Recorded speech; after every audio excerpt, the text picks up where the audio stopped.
Hi, could you tell me your name and your responsibility here at Martha and Mary? My name's Maya Ostom. I'm an occupational therapist in the skilled nursing rehab, short-term rehab unit, but we also do a lot of work with the long-term care residents who are here when they have issues. So. And I know you've been present for 2 days of the training here, the certificate training. What is it in the forefront of your mind that has changed the way you look at what you're doing in your role and maybe your profession?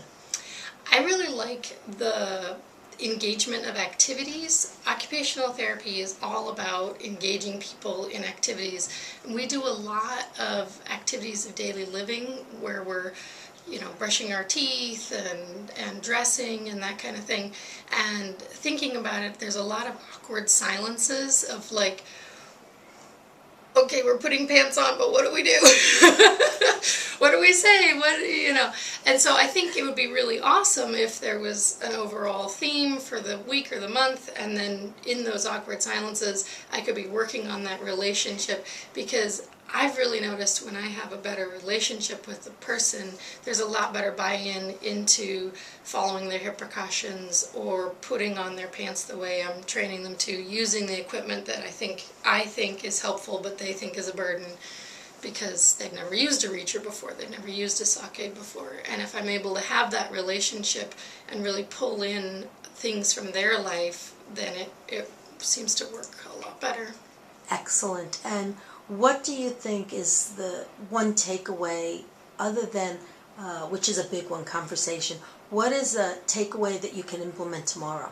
Just the idea of engaging people and having the tools to engage folks in a structured way, in a way that makes more sense to build that relationship. And I was thinking, we worked in the class and we worked on creating our own themes, and you said, what are you going to bring back in on Monday? And I was thinking, well, I'll just have my own theme. It doesn't have to be, facility-wide or whatever. Like, this week I'm going to talk about butterflies. This week I'm going to talk about daffodils, that kind of thing. And I realized I've been doing that a little bit because I'm an occupational therapist 3 days a week, but I'm also a mother and a farmer the rest of the week. And so I often talk about my farm and what I'm planting or what we're harvesting, and I get a lot of stuff from people that way. And so I think I'll just be expanding that and working towards really being aware and conscious and mindful of what themes I'm trying to engage them in.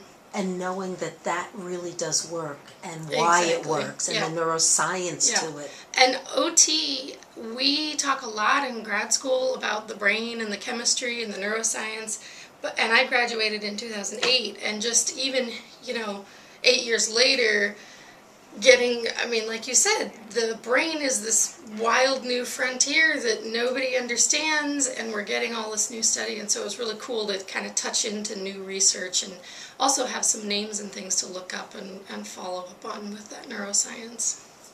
Excellent. So, well, thank you welcome. so much for your input. I appreciate You're welcome. it. Thank you.